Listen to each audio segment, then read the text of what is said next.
there was a very large Pierre Poilievre Canada First rally over the weekend. It was in Ottawa, in the belly of the beast, where people don't like rambunctious large crowds of patriots. They have made it illegal there. And so that's one of the reasons I sort of enjoyed that Poilievre was doing this there. But it didn't look like the Lord's waiting room that the Carney rally seemed to look like. They all look like people who sort of got off a delayed WestJet flight. Like that photo of Carney's crowd when he was in Kelowna, and they just sort of look like they're being told by the counter at WestJet that your flight is going to be delayed 5 hours, and here's your Chili's, coupon voucher. Yeah, here's your voucher for Chili's. Go have a drink and a beer on us. Like, that's how they look, where they're like, some people are hungry, so they're satisfied with it, but other people are just sort of disoriented because they think they're going to miss their connections. That's what a Carney rally looks like. That is not what a Pierre Poilievre rally looks like. We've got a clip of the rally starting off the right way with the anthem. I'm not clear if this is the old anthem or the new changed one. I'll have to dig to the bottom of that, but let's hear it. Maybe people who aren't ashamed to be Canadian.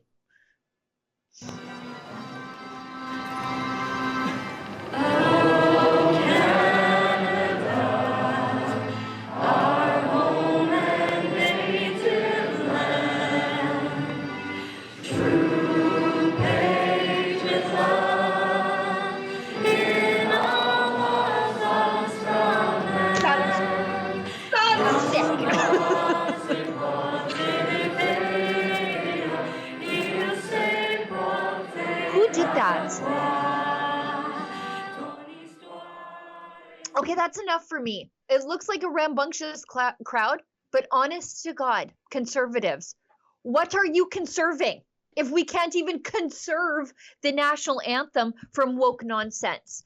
It is a tiny but important act of resistance and rebellion to sing the anthem the right way. It shows that you have not been captured by the rewriting of our history. And yet at this rally, which I wanted to be excited about, and I still am kind of excited about, you guys sang the wrong anthem. Why? Why? The singer sang the wrong anthem. The crowd sang the right one, I think. The crowd sang the right one. This is what I'm going with. Is I heard some sons, and then the singer, who would have had to have been very proper, because let's not forget, Sheila, the left would attack the singer had she sang the wrong lyrics. But this was so much better than the CAF officer with the nail polish, with the nail polish. Oh, I saw, it's gross. Singing at the NHL games and at the Toronto Blue Jays games with his painted nails and his jewelry. She did a much better job. But yeah, she could be forgiven. She could be forgiven for singing the official lyrics. But I think that crowd was the All Thy Sons Command crowd. Oh, I that hope looked so, like an All Thy Sons Command crowd. Yeah. I'm sure it is, which is why I'm slightly disappointed. I would have hired a singer who was like, will you sing the old anthem? And that singer said yes. That would be the singer that I hired. I wouldn't even care if she sang on tune. I would be like, that's the one. But yeah, I saw the blue nail polish the other day. I had a cadet in my house who quit when they relaxed the dress and comportment standards. She looked very much forward to gelling the daylights out of her hair and making sure that her nails were impeccably manicured and her uniform was perfectly creased, and her boots, you could see her little reflection in them. And then when they relaxed the dress and comportment standards, and then when they moved to Zoom is that...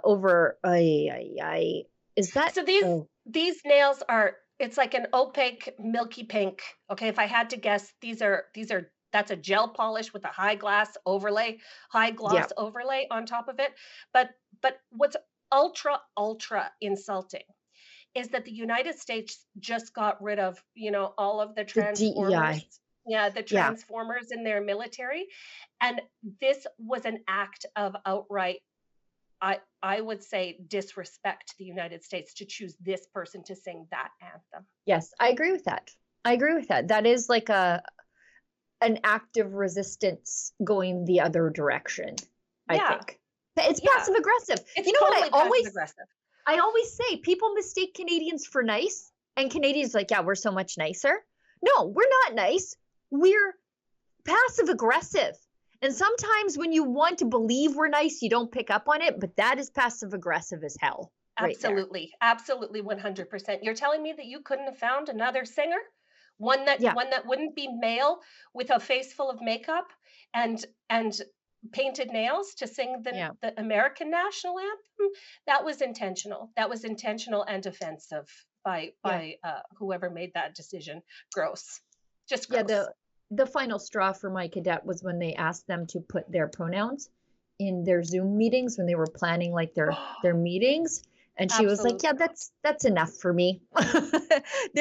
She was considering a career in the military, and she was like, you know what?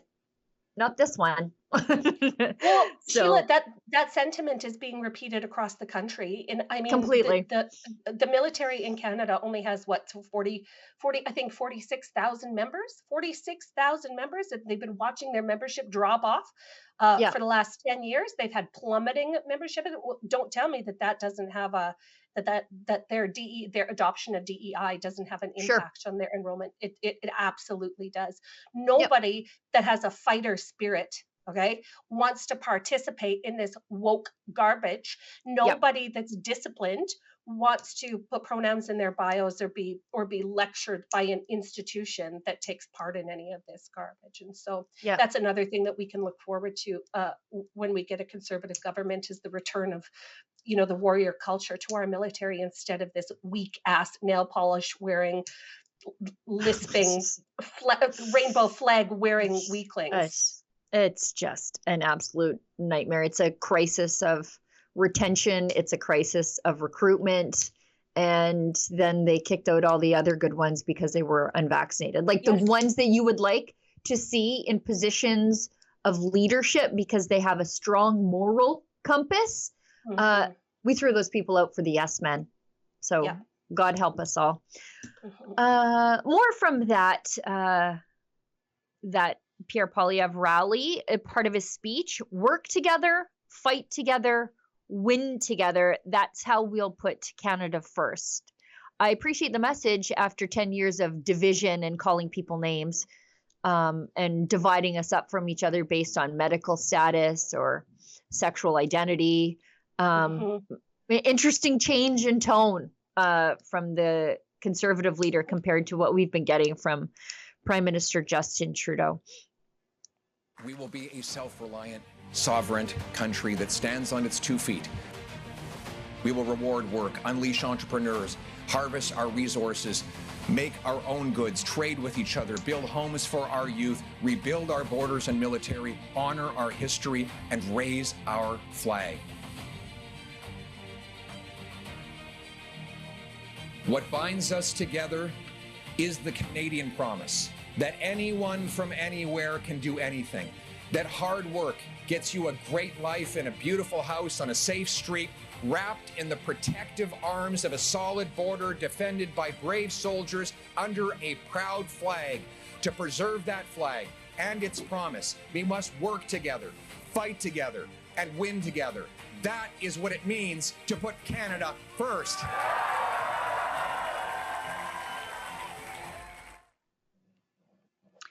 Last time I saw something that wasn't Canada Day looking that much like Canada Day, they called the Emergencies Act. Yeah, they sure did. Yeah.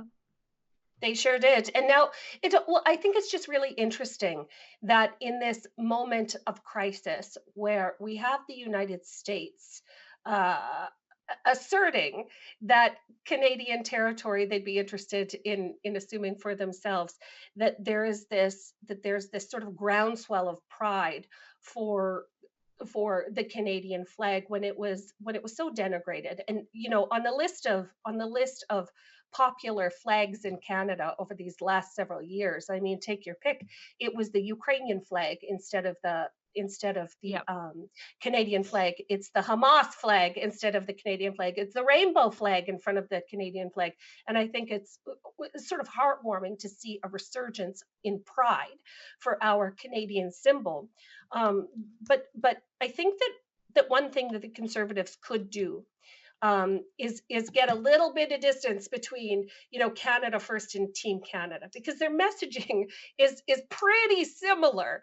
They're, right. The way. Yeah, I saw one of Doug Ford's hats there, that Team or Canada is not for sale.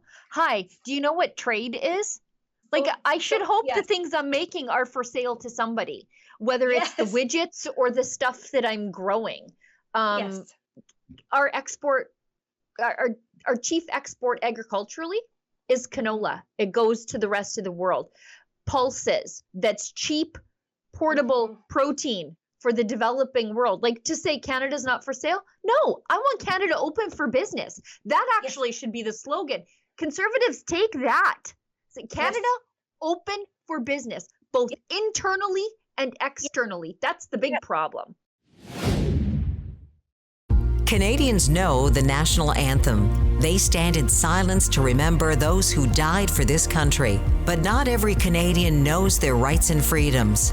The Freedom Passport will change that. It looks and feels like a Canadian passport, but contains the Canadian Charter of Rights and Freedoms in a portable, easy-to-read format. The Freedom Passport. Order one for yourself and for all the freedom lovers that you love at freedompassport.ca.